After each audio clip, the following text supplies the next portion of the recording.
ایک اونٹ دوڑا دوڑا آیا، اس نے نا پہلے حضور کی قدم چومے، پھر کان میں کچھ کہا اونٹ نے، تو حضور فرمانے لگے تو فکر نہ کر، اگر تو سچا ہے تو تیری مدد ہوگی، اور اگر تو جھوٹا ہے تو تجھے تیرے جھوٹ کی سزا ملے گی۔ تھوڑی دیر گزری تو حضرت تمیم داری رضی اللہ تعالیٰ عنہ فرماتے ہیں کچھ لوگ دوڑے دوڑے آئے، عرض کرنے لگے حضور یہ ہمارا اونٹ بھاگ آیا ہے اور 3 دن سے بھاگا ہے، مل نہیں رہا۔ حضور فرمانے لگے یہ تو تمہاری شکایت کر رہا ہے، یہ تو کہہ رہا ہے یا رسول اللہ میں نے گرمی سردی میں ان کی خدمت کی، اور جب میں بوڑھا ہو گیا تو انہوں نے مجھے افزائش نسل کے لیے رکھ لیا، میری نسل سے ان کے کتنے اونٹ پیدا ہوئے، اب میں بوڑھا ہو گیا ہوں تو مجھے کاٹ کے ذبح کر کے کھانا چاہتے ہیں۔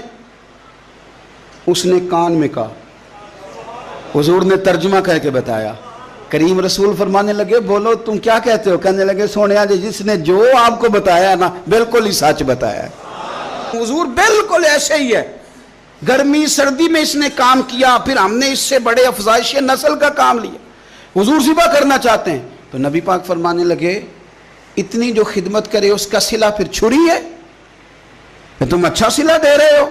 کہنے لگے حضور ہم کچھ نہیں کہتے، ذبح بھی نہیں کرتے، آپ اس کو دے دیں۔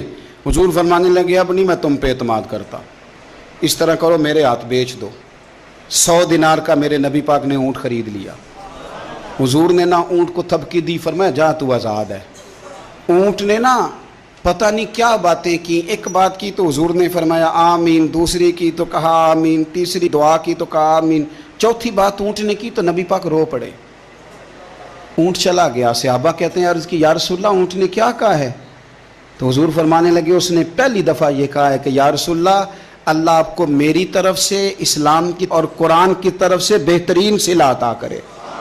تو میں نے کہا آمین، اور پھر اس نے دوسری دعا دی، اے اللہ کے پیارے رسول صلی اللہ علیہ وسلم جس طرح آپ نے آج میرا خوف دور کیا ہے، میں دعا کرتا ہوں اللہ آپ کی امت سے قیامت کا خوف دور کرے، اور میں نے کہا آمین۔ تو نبی پاک صلی اللہ تعالیٰ علیہ وآلہ وسلم فرماتے ہیں پھر اس نے تیسری دعا کی، عرض کی یا رسول اللہ صلی اللہ تعالیٰ علیہ وسلم جس طرح آج آپ نے میرا خون بچایا ہے، سنیا میری دعا ہے رب تیری امت کا خون محفوظ کرے۔ تو میں نے کہا آمین۔ حضور فرماتے ہیں پھر اس نے چوتھی دعا کی، یا رسول اللہ میری دعا ہے آپ کی امت لڑے نہ، جنگ و جدال نہ کرے، آپس میں گلے نہ کاٹے۔ تو حضور فرماتے ہیں میں نے آمین بھی کہا اور میں رو بھی پڑا، اس لیے کہ یہ دعا میں نے اپنے رب کریم سے مانگی تھی کہ اے اللہ میرے امتی لڑے نہیں، آپس میں لڑے نہیں۔